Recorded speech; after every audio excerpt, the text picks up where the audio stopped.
Et bonjour la team rue des joueurs, nous nous retrouvons une nouvelle fois dans ce décor floral pour la vidéo du mardi, celle avec MZ hier, hein, c'est bien passé, retour de MZ et comme je vous l'ai dit, MZ sera de retour tous les lundis pour caler une petite vidéo à deux.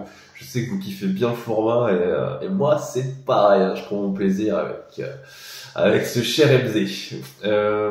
Pour l'heure, nous allons partir avec Parions Sport en ligne. Parions Sport en ligne qui vous offre l'un des bonus les plus attractifs à l'heure actuelle du marché. Le bonus se décompose en 100.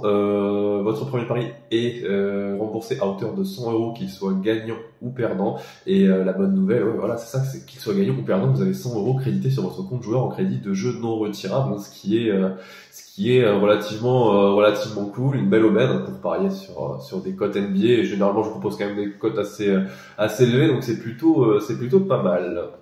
On va débuter, comme d'hab, direct dans le vif du sujet avec une carte de 7 matchs au programme.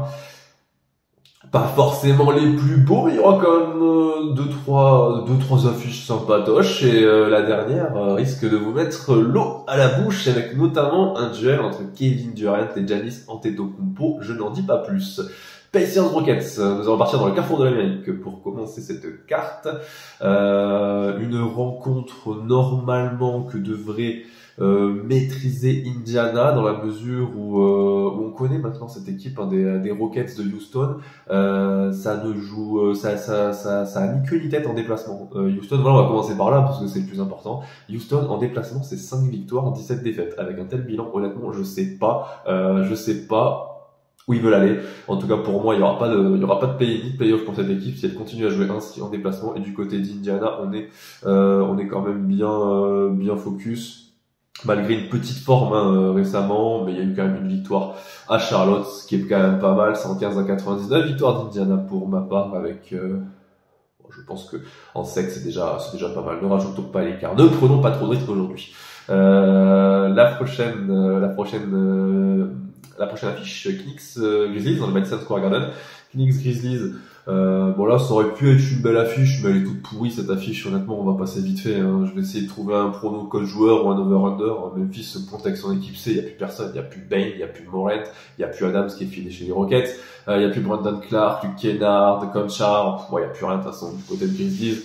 Ils ont mis la clé sous la porte et attendront la saison prochaine avec impatience. Ils ont récupéré d'ailleurs des tours de draft en échange de Steven Adams. Donc bon, cette année ça sert à rien. Ils vont pas forcer les mecs, c'est terminé. On va essayer de trouver un petit prono sympa concernant les Knicks de New York. Heat Magic. Là ça va. On a quand même une affiche qui est plutôt pas mal, hein, qui devrait être disputée dans ce derby floridien dans le sud des États-Unis.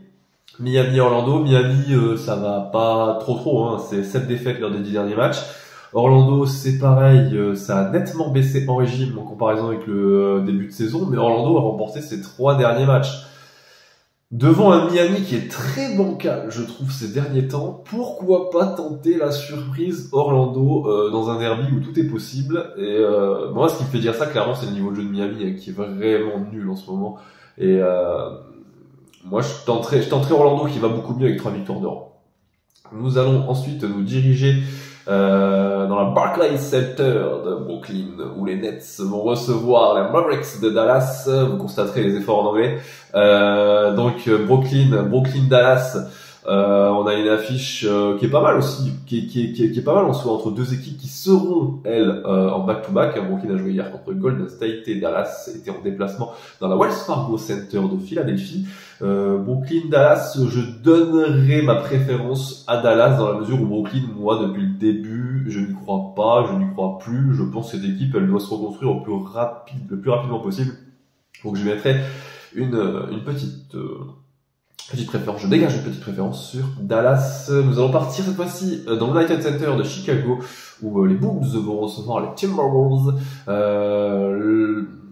Bulls Timberwolves, honnêtement, les Bulls, le problème c'est que qu'on le veuille ou non, la blessure pour la saison de Zach LaVine qui ne devrait plus jouer, hein, du côté de Chicago, il devrait se faire trader dans pas longtemps. Si c'est pas cet hiver, ce sera cet été, je pense. Elle va quand même impacter le groupe, impacter fortement l'avenir de la franchise et l'avenir de cette saison, hein, plus sur le court terme. Tandis que Minnesota, de son côté, c'est du très costaud, vous le savez maintenant, hein, c'est deuxième de conférence Ouest à égalité avec le Thunder d'OKC qui lui est premier. Victoire des Wolves, je pense, en déplacement. Jazz Thunder, avant d'aller à la rencontre de notre petite carte. Jazz Thunder. Alors là, je vais prendre le contre-pied et partir sur un succès du Jazz. Un succès du Jazz, pourquoi? Parce que je leur fais souvent confiance quand ils jouent à la maison. Ils ont un sacré bilan, le Jazz de Utah. Je sais pas si vous avez l'occasion d'y jeter un œil, mais c'est 16 victoires pour 7 défaites. C'est du très lourd, je vous l'avais dit, Utah à la maison, et à Salt Lake City, on sait c'est toujours particulier d'aller jouer, c'est l'occasion en plus pour le Jazz, en cas de victoire, de rééquilibrer son bilan.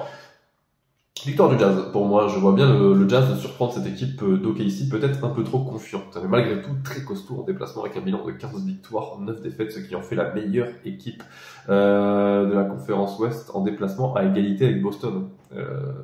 À l'Est, c'est énorme. C'est énorme. Nous allons terminer donc avec l'affiche la plus alléchante de cette carte. Suns Bucks, des stars à en pleuvoir sur le parquet de la Talking Resort. Nous allons avoir donc Devin Booker, Kevin Durant et Bradley Beal chez les Suns. C'est du côté des Bucks, Giannis Antetokounmpo, Damian Lillard et Chris Middleton.